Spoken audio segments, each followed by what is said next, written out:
μολύνει τους ανθρώπους. Ντροπή σας. Τουλάχιστον να το κρίνετε μπροστά μου. Οι άρχοντες του τόπου το σταυρό χωρίς μάσκα.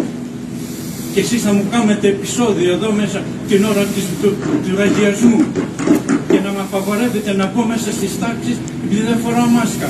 Να κρατώ το σταυρό του Χριστού και να φοράω μάσκα. Ντροπή σας. Είναι ανέδεια που με διαβούσα.